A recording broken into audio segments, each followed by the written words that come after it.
Qu'est-ce qui pourrait bien expliquer votre présence ici au tribunal? Ben, ma présence elle est toute naturelle, c'est normal. Nga que suñu boy la, xam nga ñoo bokk ci li ñuy yëngu.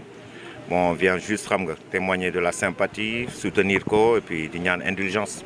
Ok. Vous pensez qu'il sera libre? Ça, la décision elle appartient au juge. Tout ce qu'on peut, on est venu ici pour lui donner de la force, pour donner de la force à sa famille, pour lui donner de l'espoir et puis voilà, comme j'ai dit tout de suite, tout ce qu'on demande c'est de l'indulgence, c'est vraiment de la clémence quoi. Il a fait une erreur, voilà, on demande de l'indulgence. Ok. On sait tous que voilà donc l'application de billets de banque donc est interdit au Sénégal. Ça n'est une erreur et vous l'avouez? J'ai pas compris. C'est une erreur et vous l'avez accepté? Oui, tout le monde. L'erreur, elle n'est pas de moi. D'après ce qu'on a pu en lire, ce qu'il y a vraiment dans le dossier, il n'y a que les juges et l'accusé qui le savent réellement. Mais bon, comme vos collègues de la presse l'ont interprété, c'est une erreur. Donc, tout ce qu'on peut faire en ce moment, c'est demander pardon. C'est tout, quoi. Ça peut arriver à tout le monde.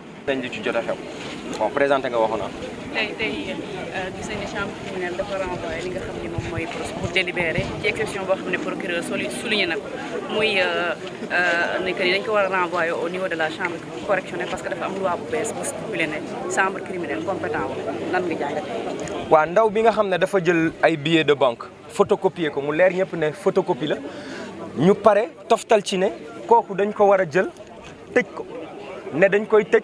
juróom benn weer la mandat de dépôt ku nekk xam na Sénégal foofu la war a yem ñu tëj ko juróom-ñeenti weer 9 mois bu ñu paree ci loolu ñu door a wax ne léegi non waruñ ko woon yóbbu chambre criminelle chambre correctionnelle lañ ko war a yóbbu en fait on se pose la question est-ce que ce que nous dit la loi li ñu yoon naan nul n'est censé ignorer la loi est-ce que la loi connaît la loi malheureusement li ñu fekkee tey moom mooy ñu nekk ci biir tribunal bi président bi ne amul pouvoir u juger ko procureur bi ne ko waroo ko juger mel ne comme si moom dafa nekk ci parti boo xamante ne ni dafay xeex baaba te ñoom c'est l'argent du contribuable sénégalais qui le paye c'est malheureusement le cas on est très déçu de ce qui s'est passé aujourd'hui dañ koy dàqaat ba beneen jamono lañ ñu wax mais on ne perd pas espoir c'est-à-dire ñoom xam nañ ne li ñu def nekkul crime délit bu ndaw la correctionnel lañ ko war a yóbbu bu ñu ko jugé woon xëy na tey mun na dem ba fukki atu kaso yu ñu koy tëj te fekk na tëdd na juróom-ñeenti weer te bu ñu teeloon a xam ne chambre li mu def lu ndaw la délit la bu ndaw dañ ko waroon a teel a yóbbu ci chambre correctionnelle ñu teel ko jugé teel ko jébal njabootam moo gënoon ñu teelu ñu ko ba tey